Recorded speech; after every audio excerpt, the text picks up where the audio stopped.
We're rolling. Hello, everybody. It's your girl, Author Doc B in the building. You know me, your round-the-way girl, your therapist, your coach, your motivational speaker, your educator, your psychoeducator. Well, we are bringing it to the table today, and today's topic is Black on Black crime.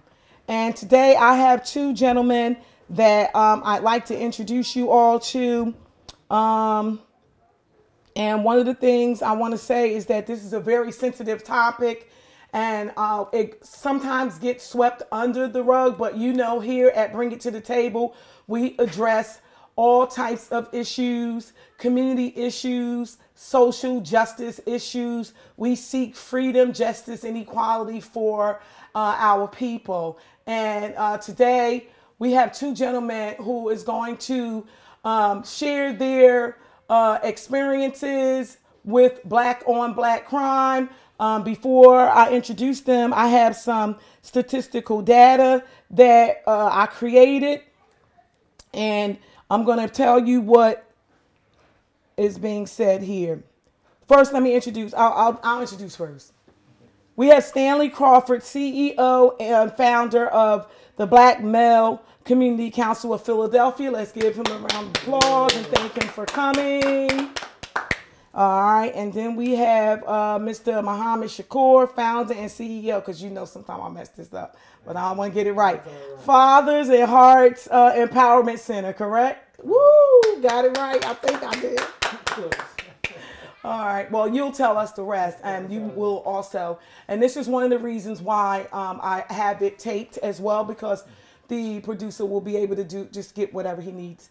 But I also want to go live for an audience so that, you know, they will be able to have some insight as to what we're trying to do, because it's just been done for too long. I do have a series of questions that I want to ask you guys both.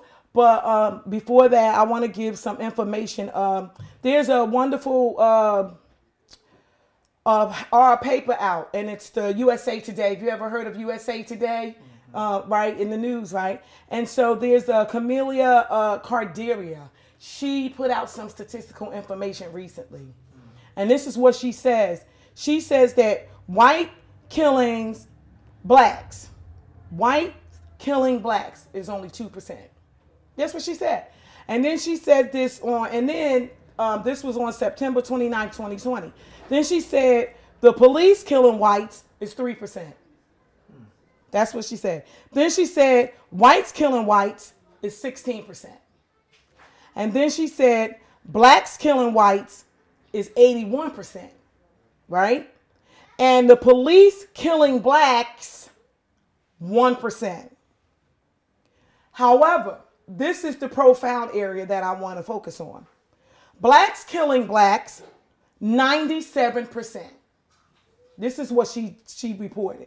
And this was on September 29th, 2020. Now, have you guys ever heard of the, phillypolice.com? Mm-hmm. You ever been on their website and see like the different components and things that they put on their website? Mm-hmm. So recently on their website, right, they give you the Philadelphia Police Department Research and Planning Unit put up statistical data and information. And so Doc B pulls from that. You know, I'll pull from that. And so this is what it recently said. Okay?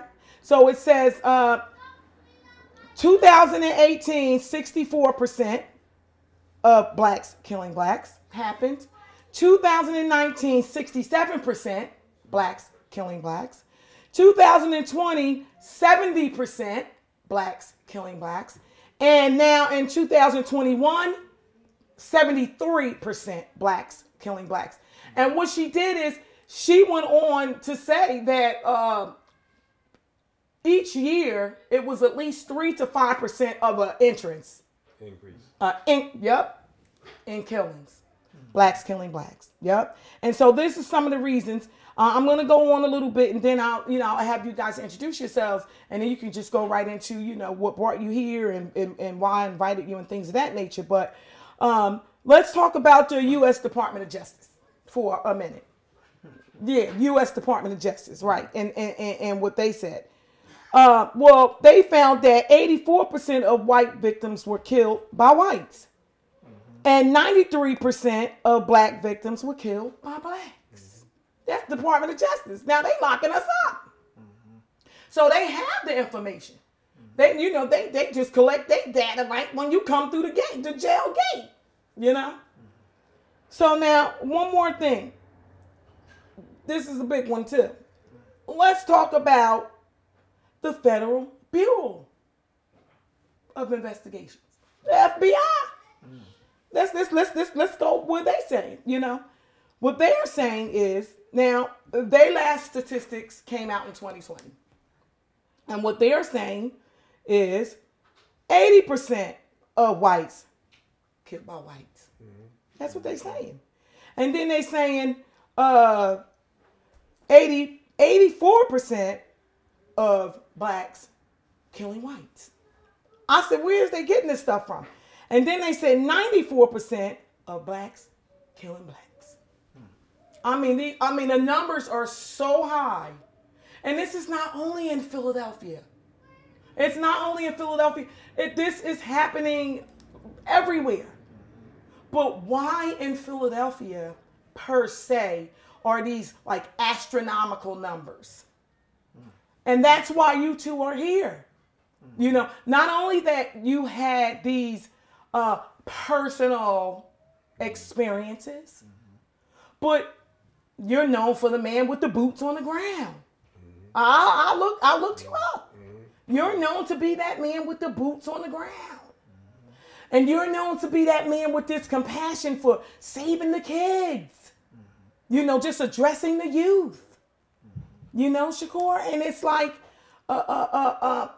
where do we go from here? Like, how do we fix it? Me personally, I don't know if it's ever going to be fixed, because if you really go back, we've been killing each other, and they've been killing us, and these behaviors has been learned over the years, and it all comes from somewhere. And that's where I bring you two in, the experts and the people who are really not only had personal experiences with a black person in your family, but what you are doing, how that impacted you to do the work that you are currently doing. How's that? Right? That's a fantastic beginning. Right? I don't know if we can come behind that. Yeah, you can come behind that, because I'm telling you. It's something that needs to be opened. It needs to come from under the rug. Right? I love when we did our interview, we did our Zoom meeting. Both of you had so much stuff to say. I just planned it right in my brain. You know, the hand behind the hand, that stuff, all that type of stuff, you know, it stands out to me. You know, I'm like, this thing is really deep. It's not anything that's on the surface or it just popped up and happened. It's a long line and history. Then the numbers just keep getting higher and higher and higher. So, ladies and gentlemen, I want you all to know that we have Shakur here to address this issue, and we also have Mr. Stanley Crawford to address this issue. I'll have them both introduce themselves to include their education, their experience in being out there, what it is that they are going to bring to the table here today. All right, you want to go first? Yes. Good afternoon. My name is Brother Stanley. That's what most people know me by. But my attribute is Abdul Hakim Sabir. I'm also a Muslim. And I just like to say this, that it started with I've been in conscious since I was 14 movements about us as a people. I'm 69, so that gives me 55 years of studying us and being a part of us as a people. This is why I say I do not have to go read books. I am a living example of what we experience here on the continent, what I say, the continent of North America. It was in 2018, September the 8th of 2018, that brought me to this aspect of our existence here in this country. The murder of my son, September the 8th of 2018, was a devastating experience, not only for me as his father, but for my whole family and his 5 children. I have to say I was guilty, like most of us, when I was looking at the news and see a murder, 5 minute, or not 5 minutes, 5 second soundbite of a murder. It did not penetrate my spirit because I hadn't experienced it until that day.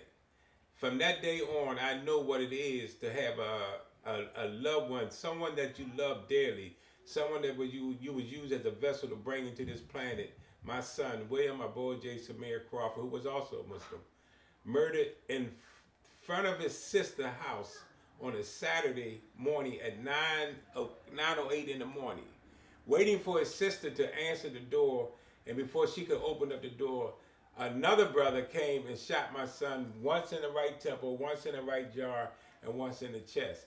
My daughter and my grandson, her son, came down the bottom of the step and seen my son hit her brother and his uncle with a gunshot bleeding from his head. When you look at the reason why I'm being very explicit about it, because I do not want it to be underestimated of the tragedy of that moment that occurred. Also, as a result of the murder of my son and seeing the rippling effect to this very day that is still being experienced, even though my son is in the grave, the experience is still being experienced by my daughter, his 5 babies, and the family as a whole. So each murder is real, and each murder has a residual effect way beyond the occurrence of that particular murder. So it put on my spirit to take a deep dive into what could be done. I could have had people murdered that murdered my son. I could be in a fetus position, but Allah put it on my spirit to take an assessment and see what we're not doing and what we can be doing.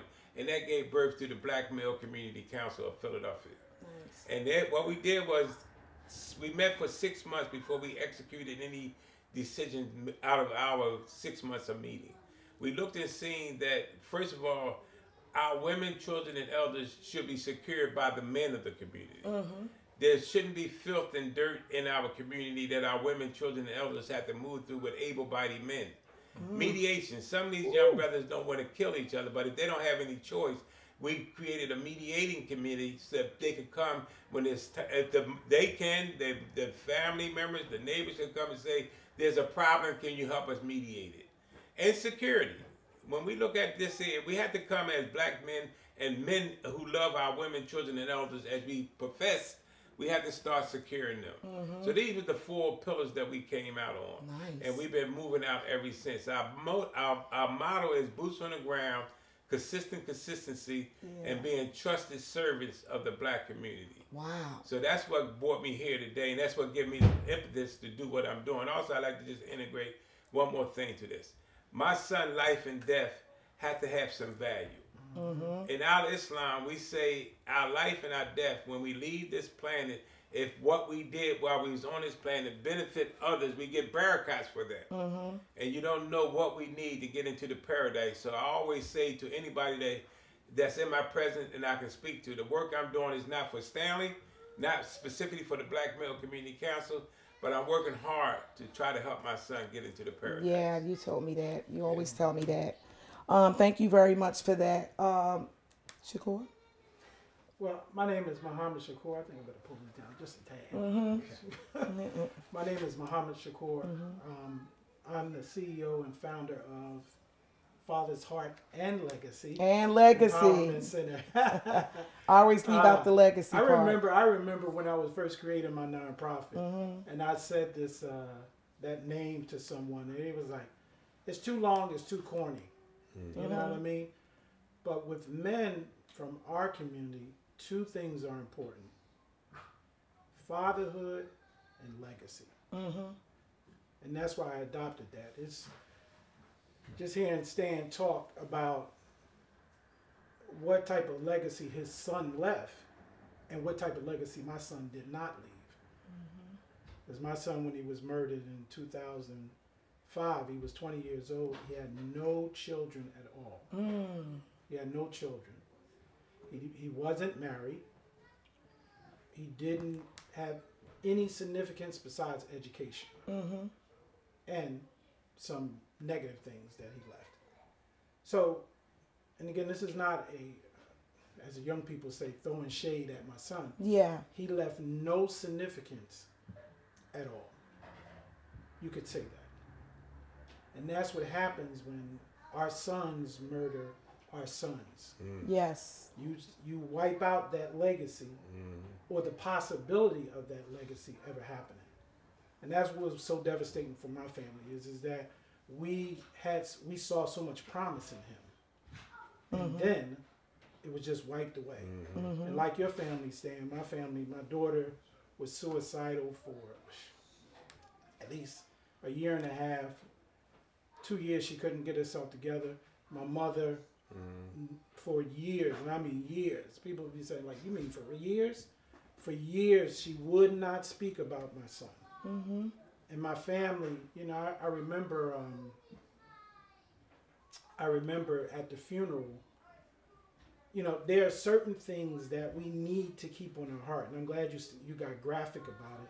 There are certain things that we need to keep in our heart. It's not enough to feel sorry for other people. You need the pain in order to bring about change. And I remember one of the things that I never ever forget. At the funeral, I remember seeing the blood under my son's nails. I never forget that. Anytime I get confused about whether I want to do this work, that I kind of feel like I'm not doing it. It always comes to mind. I always remember when I walked up to his casket, how I was doing my, you know, when something like a child dies, you just automatically go into father mode. So I was at the funeral, I wasn't crying, I was just helping each relative up to the casket, sitting them down, my mom sitting them down, my daughters sitting them down, my aunt sitting them down. I mean, I must have went up to the casket about 4 or 5 times. And then the last time I went up there was with his mother. I saw the blood under his nails. You see what I'm saying? So these things here, when we are raising our children to respect and take the sacredness of family, those are the kind of things that we have to embed in them. Do you want to cause some other family that type of trauma? Okay, got it. That's really good. Do you know what that's going to do to them?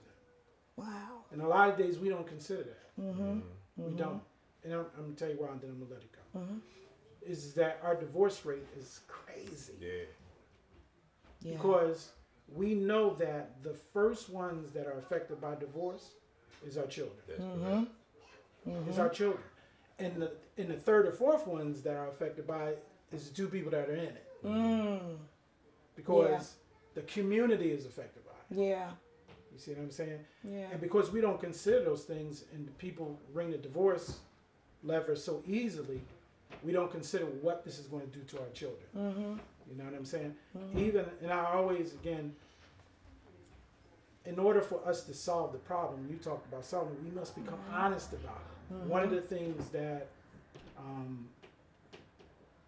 back in those days when my son and my daughter were coming up, is myself and his mother did not get along with each other. Okay.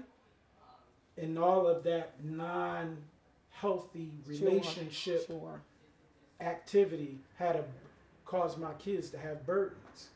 This is why my son, I always tell the story, he was on his way to Cheney University. In a matter of a couple months, he was out in the street.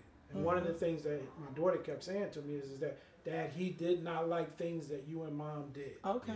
Nice. And thank you for sharing that. And I really do appreciate both your opening statements. That was really, really good introduction of what you're bringing to the table today. So I'm going to go on with my questioning. Is that okay? Yeah. You guys, I have like 4 or 5 questions that I'd like to just dive right into. And one of the things is, because you always talk about the hand behind the hand. Can you just speak to the audience when you say the hand behind the hand? I know you talked about where you came from and like way back then and stuff, but you always make a point that it really did come from somewhere. Yes. First of all, again, and I'm saying this just for understanding's sake. we have a saying in our Islam that we are all born Muslims. That just means submitting to the will of God. So when we come to this planet, we are already designed to submit to do God's will. Okay. It's the environment that makes us other than that. Gotcha. Okay. So that's what I mean, the hand behind the hand that is being orchestrated to get our children to be in such a self-genocidal state. You see, when you did the statistics, and when you look at the statistics that's progressing up until 2022, there's something that is behind, that is promoting this self-genocide Absolutely. that our children is participating in. And we as the adults and people like ourselves, I bought this because I wanted you to see that I am a research individual. I got here the Memorandum 46 that was done in 1978. If you get it and you read it, you can see that what we are experiencing has been designed by, for lack of a better term, those who don't have our best interests at home. Well, are you talking about the white man? Yes. Okay, good. Yeah, Thank you. Because I was getting right to I it. was trying to be nice. Yeah, well, no need to be nice on Bring It to the Table, because this is where it happens at.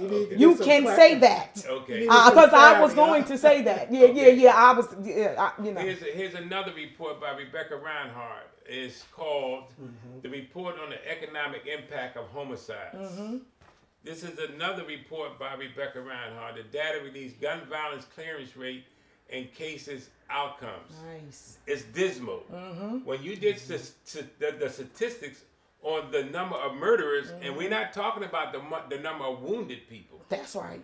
So, and I can give you an example. In 2021, there was 562 murders just in the city of Philadelphia. By itself. There was over 2,300 wounded people. And when you get these reports and you start to understand it, the lack of sovereignties and the clearance rate is so low. And why? Because it's by design. It's not happenstance. I always use this, and I was talking earlier. My son who was murdered, I raised him from the age of 3, but I was in competition, unbeknownst to me, with what was being in the environment that lead him astray from what I was directing him to what the streets went him to. And I had to say it, if this gonna be truthful. I looked at that halftime show at the Super Bowl. I was very disappointed. I was so disappointed that they would use these individuals that was the progenitors of the distraction and misleading our children down this demonic path of self-destruction, and they was being elevated as if they was something to be saluted. That was not entertainment. That was another methodology of keeping this program going on, leading our children astray. Also, I use another version from Al Islam, a verse from Al Islam. They said, Satan is a whisper. That means that he used whispering into the spirit of our people to misguide them and do other than what Allah and what we are trying to get them to do. So if we leave these instruments of whispering into the spirit of our young people and then say we got black on black crime, what is the producer of this is what we have to also take a look at. That's the hand behind the hand. You heard it, ladies and gentlemen, right here on Bring It to the Table from Mr. Stanley Crawford. Boots on the ground himself. Brought it right live to the table. I really do appreciate that, sir. Thank you very much. I really, really do.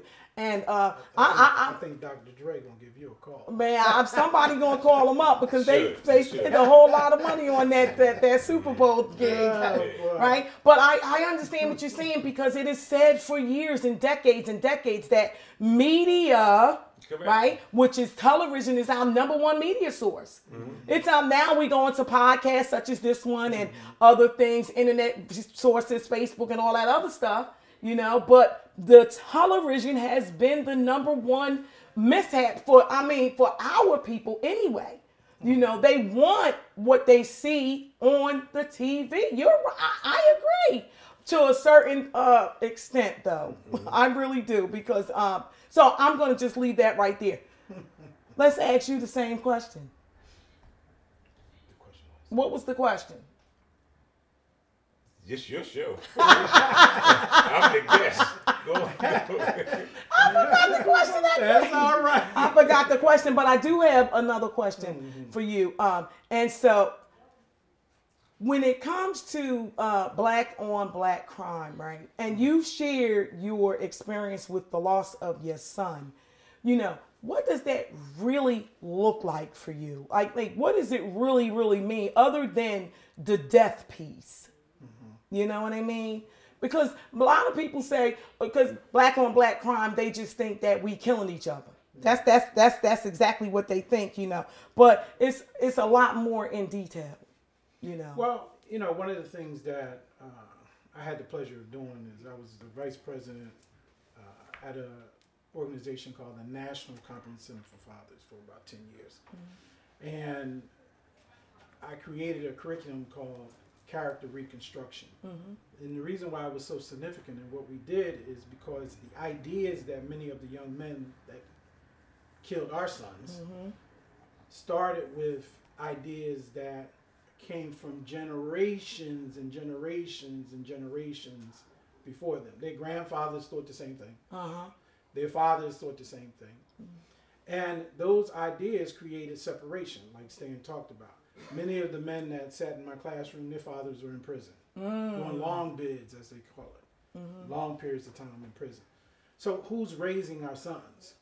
And like Stan talked about, and I'm going to go easy there a little bit. I don't want Dr. Dre calling me. Right. But, or 50. Right. 50 bring the whole crew, though. He bring the G the whole unit, power joint. He bring the G If he unit, bring Tommy, we in trouble.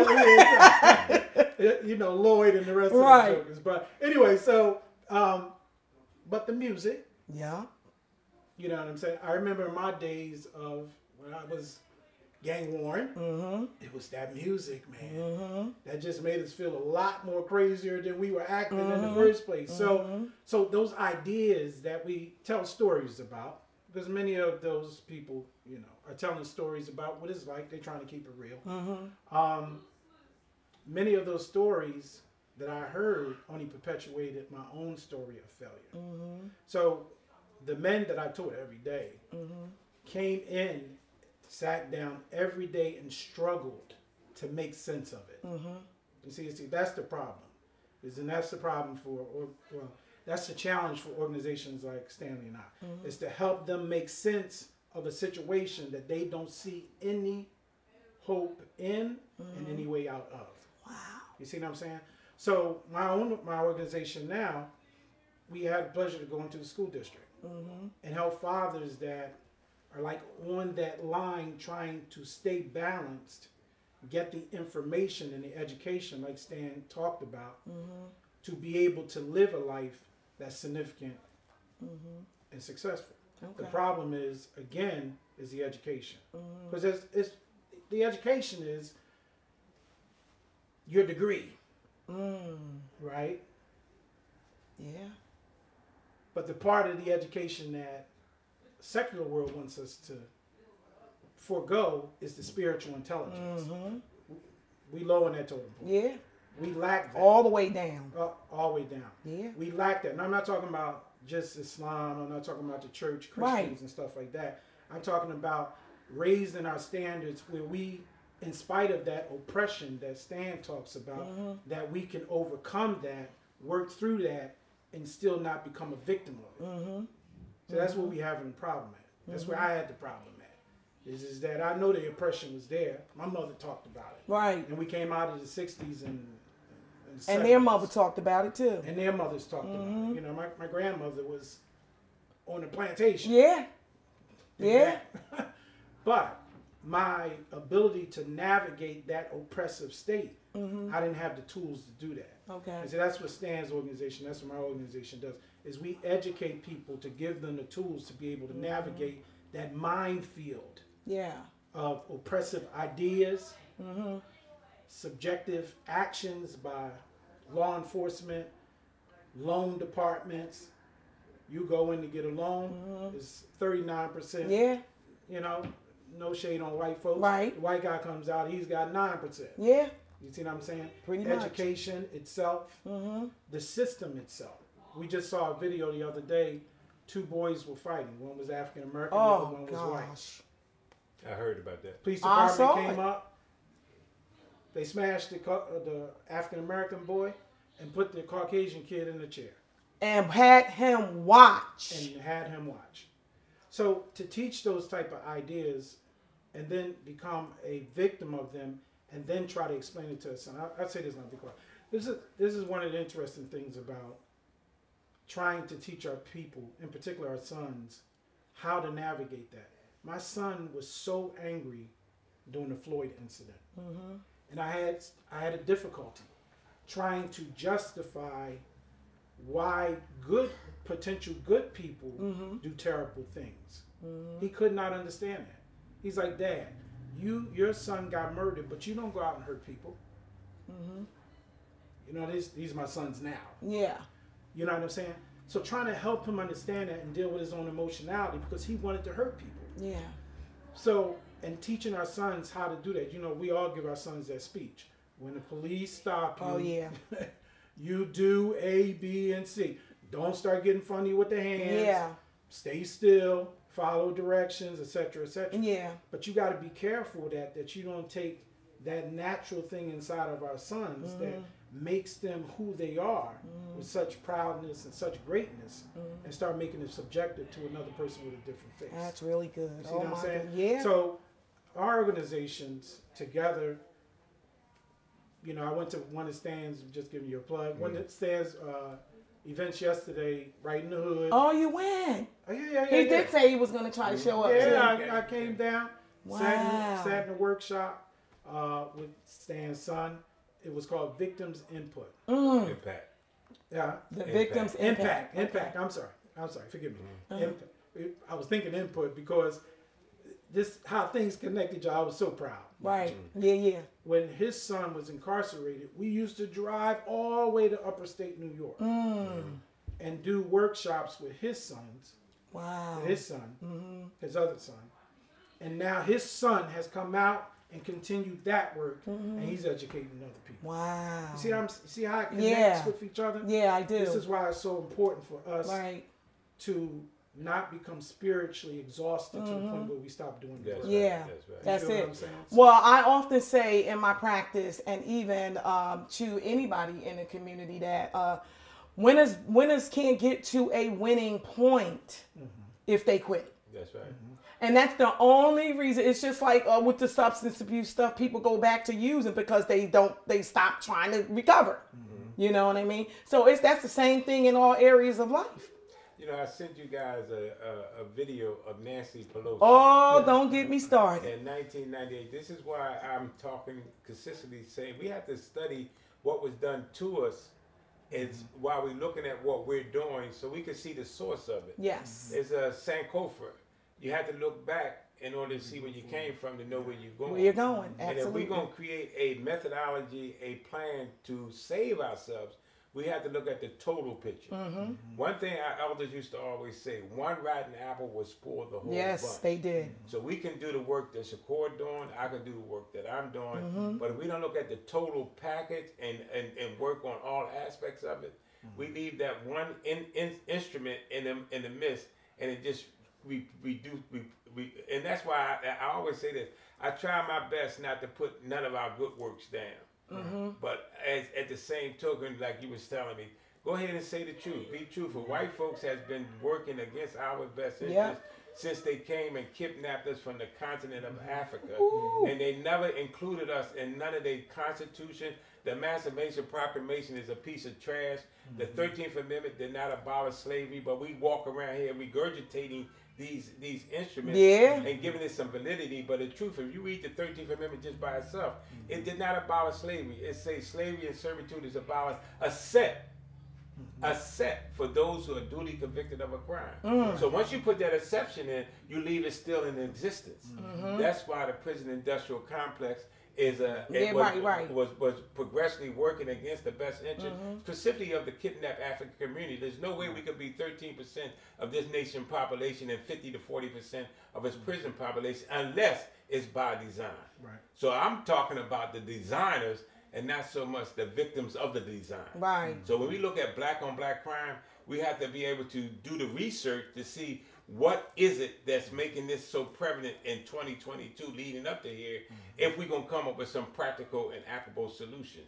If we leave any of this stuff undressed, we leave that one rotten apple that could destroy That's going all to the spoil good a works that we bunch. do. Yep, that's going to spoil a bunch. Yeah. Wow. Boy, you guys are really bringing it to the table today. This is my grandbaby, my son who was murdered. This is a piece that she did about the murder of her son, of her father. Wow. She did a paper on this, and this is research like the research you had, research and everything. But what gave impetus to it was the murder of her father. You see what I'm saying? This is a report from the Monahan report. It was done in 1964. Yeah. If you read this report, you can see how they kept designing for our demise. So I bring all of this to the viewers' attention because you have to research this stuff in order to really see what part these hidden hands is playing for our self-destruction. And if we don't do the research, we become a participant in our own demise. That's why it's important. Do you ever think it's going to be fixed? That's my next question. Yes. You say yes. What do you say? I say strong possibility. I agree. And so why do you say a possibility? Stan is more of an optimist than I am. Oh, yeah. I mean, I love his energy. I mean, I really think that he just knows what he knows. This is his lived experience. You know? Don't get me wrong. I'm not pessimistic. I was about to say I'm not a skeptic, but you know what it is? And I'm trying to keep in the guidelines of what Stan just said and trying not to throw shade. But I think that the problem with black on black crime is complex, and we have too many organizations trying to simplify it in a way that makes it unsolvable. That's what I think. Okay. And this is through my experience with working with a whole lot of people. You know what I'm saying? It just is. It's complex. It's not. It's the greater problem, obviously. And Stan is hitting us off with the enemy, but that's the outer enemy. The enemies that are internal, that come from sources that have the same faces and skin, is a little bit more challenging.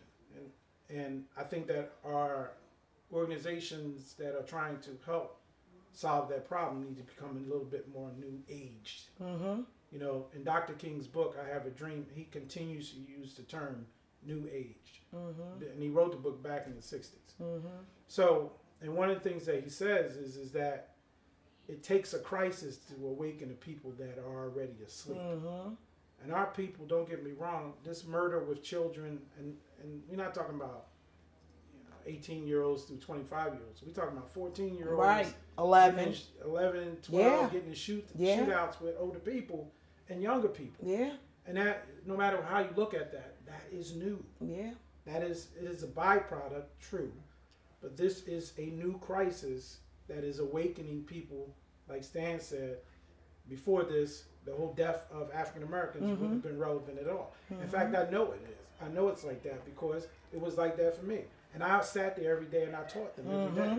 Taught murderers, drug dealers. People said, I'm like, Shaq, I got a body. I killed the cat. I went to prison for it, etc., etc. And I knew this to be true because of my own experience. However, though, when it comes and it crosses the threshold of your door, it becomes real for you. So I think the organizations need to feel what part of this puzzle they can solve and do well at that. Sometimes we try to take on the whole pie. I don't think that that's possible. Specialize in what you do. You see what I'm saying? Stick to what you know. Stick to what you know. Do that best, and be open to working with other organizations so we can share this responsibility. That open piece is big, though. I can do a show on openness and organizations joining by itself.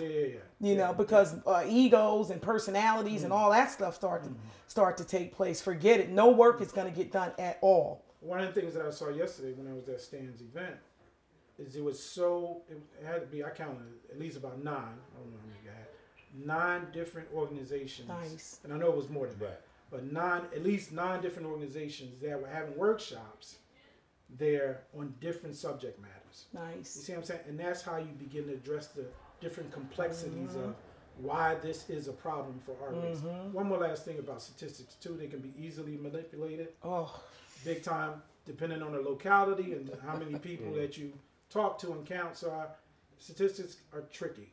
You know what I'm saying? well, I know that they're very tricky. One of the You things. saw the disparity. Well, I did, and he brought some really good information too. But my thought goes to how many black people wrote those statistics. Good question. You know, that's where I automatically go. How many You know, how many much- people of Let me color say something participate? about But at that let me part, say something at that about part, statistics. period. Say this about statistics. Okay. Number one, it's a fact. It's a fact that in 2018 there was 351 people murdered in the city of Philadelphia. That's a fact. That's a statistical fact. That is a fact. 40%, 60% of them went unsolved. That's a fact. Now, when you start to analyzing the statistics, that's where you could get a little bit screwed off. Like I say this again about our brother Al Sharpton. He has a statement that he consistently says. You can have your own opinion, but you can't have your own facts. Yeah. The fact of the matter, 351 people was murdered. Right. That's a fact. 60% of them went unsolved. That's fact. That's fact. Now, when you start to analyzing them, that's where you might go a little bit astray. Stray. You see what I'm saying? Okay. But the fact of the matter, this did occur, right? So what we, Stoshi Carmichael, to address this, Stoshi Carmichael say some of us was great mobilizers and some was great organizers. Okay. There's a difference between mobilization and organization. Okay. When I look at the Honorable Elijah Muhammad, he was a great organizer. Martin Luther King was a great mobilizer. Yeah. What I see is we have great intelligentsia within the black community, but we don't organize it. Gotcha. You see what I'm saying? I got you. So like what Shakur is saying, we have to identify our lane in the intelligentsia market for ourselves. And when I say intelligentsia, I'm not talking about scholastic. I'm not talking about the doctor's degrees, the master's degree. I'm talking about that information that we have that is intelligent information. And we have to organize it for the best interest of the black community. I also do study with Dr. John Henry Clark, and to some degree, he makes a statement that we blacks have no friends. Okay? So with that statement, we have to analyze that statement and take a deeper dive in that from a historical perspective. Also, I like to say this. I was gang worn in the early 60s. I had a process in the early 60s. I experienced. Is that a hairstyle? That's what I can't imagine you in no process. The process. No, man, what you talking about? You had your do-rag on Friday, Saturday night. You went to Don's Do Shop. You had to take that joint off. And you was imitating white men. White man. Yeah. James Brown came out, again, the power of music. Yeah. I'm black and I'm proud. Open up the door and I get it myself. Yes. We had so much using that instrument, what we call music, to bring us into an enlightenment stage. We was wearing dashiki. Yes. We went from calling each other negative name to calling each other brothers and sisters. The Honorable Elijah Muhammad, Malcolm X, Huey Newton, Eldridge Cleaver, they came with information that transformed us from enemies of each other to being respectful for each other. Wonderful. So I'm saying that energy came during that period of time that made a transformation. But it was a combination of those who was talking to our spirit of our people with positive enlightening and infusing us with self-love for each other, that we became brothers and sisters. That's wonderful. Now what happened is what I'm talking about. Yeah. What happened over the transformation? Rap is a genre. It's one aspect. I go back to, I guess I'm talking about when we had rap for dancing and music and feeling good. Right. You have to, if you want to understand what I'm talking about, you have to look at Professor Griff. Okay. Professor Griff. If you go research him, you hear him talking the same talk that I'm talking, but he gives you the commandeering of the rap genre and changed it into gangster rap that produces When they see each other, they don't see each other as brothers and sisters. That's an N. That's a nigga. That's a B. Right. They started producing stuff out of that genre that came into a gangster rap. That now they don't. When they shooting each other, they're not shooting a human being. They're not shooting a brother. They shooting a nigga. Right. You see? Okay. So that's what I'm talking about when I'm talking about being conscious of what is being done with the hidden hand. And if you want to understand what I'm talking about, you got to pull Dr. Dre up. Professor Griff, who was there. Yeah. I wasn't there, but he was at the table when these transformations. And who was the ethnic group that was making this transformation? When I hear a Japanese person talk to his sister and his mother in the B terms, when I hear Italian, and when I see a Jew talking to their brothers and sisters in the language that they talking to each other, then I would say, okay, it's around the board. Right. But they not doing that. Michael Jackson made a music, and it had one little word about the Jews, and they made them take it off. Yeah, that was it. Yeah, that's good. So whoever that is that want to come and sit down and talk to me, I'm open to talk to you, and we can have an honest conversation with Dr. Dre. Come and holler at me, and we'll have a decent conversation. And 50 Cent. Bring 50 with you. Bring 50 with you, because at the end of the day, there's even a documentary of why 50 Cent got shot all up. There's a whole bunch of information out there. Well, there it is, ladies and gentlemen. You heard it right here. Author Doc B brought it to the table today with Mr. Stanley Crawford. He is the CEO and founder of the Black Male Community Council. And we have our brother Muhammad Shakur, who is the CEO and founder of Fathers, Heart, Empowerment. Heart and Legacy. Heart and Empowerment Legacy. Yeah. One day I'll get it right. That's all right. So I have one final question, and then I'd like you to tell the audience where they can find you at, because they are two willing men that will come out and set the record straight, as you heard them do today in regards to the topic Black on Black crime. My final question would be, so what would you say to our youth right now? If they were your kids, what would you say to them right now about getting themselves together, about knocking it off, stop this stuff? Like, what do you have to say, Mr. Crawford? Well, what I would say is this, to the young people, you have to recognize that you are being used as an instrument to create self-genocide amongst your own people. If we don't understand that that's your brother that you're killing, that's your sister that you are degrading, that's your mother, that's your neighbor, that's your family member that you are a participant in destroying the very people that love you. And if we don't come together with the young people and sit at the table with us OGs and we communicate with each other so we can help each other come out of this muck and mud of murder and mayhem, the enemy of our people are sitting back salivating, and they are being successful in producing destructiveness for you, for your mother, for your sister. And if you got children, you won't be here to take care of your children. If you're in penitentiary and if you're in the grave, somebody else could have an opportunity to do what they want to do with your children who you say you love. Nice. So if you don't care nothing about yourself, care about your children if you got some. And also come and sit and talk to us OGs. We're not so distant that we can't hear you and you can't hear us. But if they keep us separated, the Willie Lynch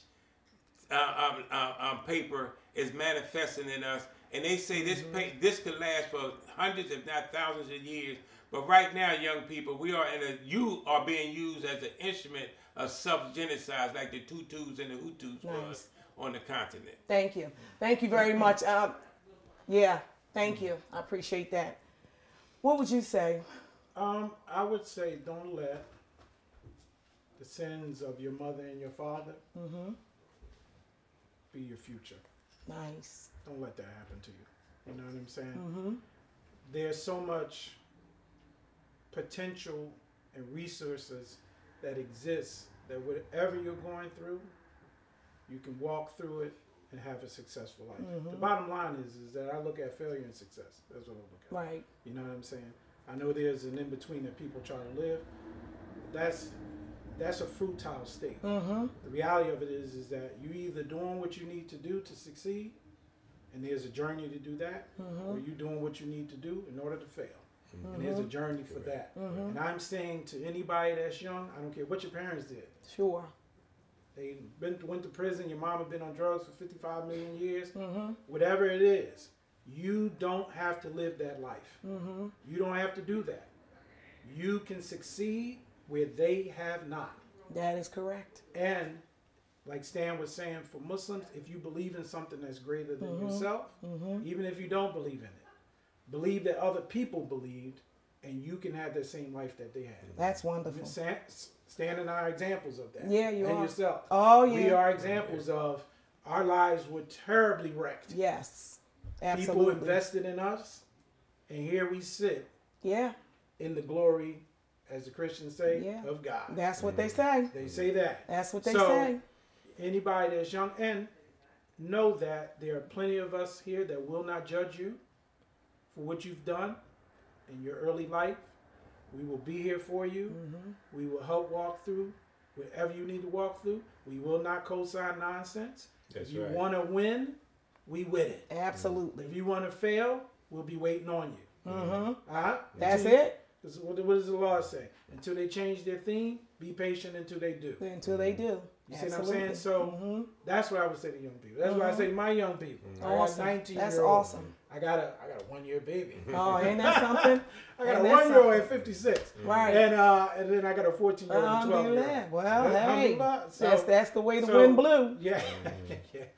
So that's what I would say to young right. people. Is okay, that, good. You know, it sounds corny, but believe in yourself. That's right. And if you're doing stuff that ain't cool, take a breather for a minute. That's right. Where you're at. That's you know right. what I'm saying? That's good stuff. Thank you so much. I just want to extend a thanks. We thank you. A special thanks. This was such an amazing show. You guys were just fire, like spitting fire. I thought I was back on the Drexel campus. Oh my God! You know, with the dragon joint. Stan got a big stack of books. Oh, let me tell you, that was just that was beautiful. That was amazing. He came heavy. Yeah, he did. And so, what I would like to say in closing of this particular topic today, Black on Black crime, is to the Black young men and women out there in the community. You can't, the be yourself thing, the be yourself to fit in is not working. It is not working. We cannot change your perspective. We cannot change your perception. Only you can. Only you can. You have to use your resources. You have to use your supports. Do not take things under your own construction. When things go to the left, if your friends and family members are dying off, you have to get support. You have to get help. Don't take things into your own hands, because that is one of the reasons Black on Black crime is continuing to happen today. Please don't do it. You have so many resources out there, so many people to help you. Here's another jewel: belief. The problem is you don't believe that it can be you next, and you take the risk. Okay? And so these are some of the things that needs to be done so that you cannot be a part of the statistical data that was just read here today on Bring It to the Table. It's your girl, Author Doc B, brought it to the table with Mr. Stanley Crawford, the CEO and founder of the Black Male Community Council. Let me see if I get this right. And with Mr. Muhammad Shakur, the Fathers, Hearts, and Legacy Empowerment Center. Got it. Bam. Peace. Thank you for coming. Peace. Yep. 2 o'clock on the nose. Here we go. Okay.